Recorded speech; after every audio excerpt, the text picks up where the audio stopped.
Look Before You Sleep is one of my favorite episodes of all time. It is probably second only to Suited for Success as my favorite episode in the entire series. But in all honesty, this episode has so many things stacked in my favor that it'd be more surprising to me if it wasn't top tier in my book.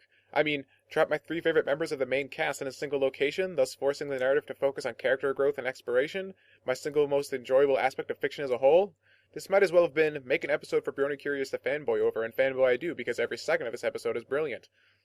The name of the game in this episode is character development, and my god does this episode have that in spades. Literally every scene either reveals or develops new information about Applejack, Rarity, and Twilight. I think the amazing thing is that 58 episodes later, everything that's talked about in this episode about these characters is still relevant, and have all been further expanded upon. Twilight is first established in this episode to really rely on books as a crutch, because even though in the season 1 opener we learn that she likes books, it's here where we first see that she takes everything they contain as unyielding law, making sure her slumber party hits every beat listed in Slumber 101, and furthermore, panics when a situation arises that the book doesn't cover, which even further demonstrates her book addiction because, let's face it, when a tree falls in your bedroom in the middle of a rainstorm, there are more pressing issues than trying to find out if your reference guide tells you how this fits into your slumber party. Also, hoof clapping is the most adorable thing ever. But Twilight's character development is menial in the face of the true purpose of this episode, establish establish Rarity and Applejack.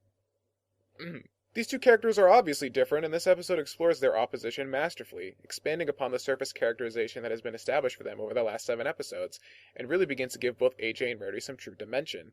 The banter between the two over the course of this episode is some of the sharpest writing of the entire show, and I can't help but feel giddy every time I watch this episode because every syllable of their back and forth is an utter pleasure to behold. From the truth or dare bit to the making of s'mores to the bit where they're arguing in bed, you can just feel the sexual tension.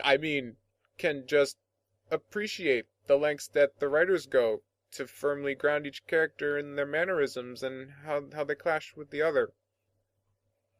And there's even some of my beautiful continuity here, as Rarity once again uses her "it is on" line from Ghostbusters, and AJ is again shown as the most level-headed and mature member of the cast, taking it upon herself to apologize first when the situation finally starts getting out of hoof, and even resisting her urge to snap at Rarity's initial rebuttal in an effort to keep the peace.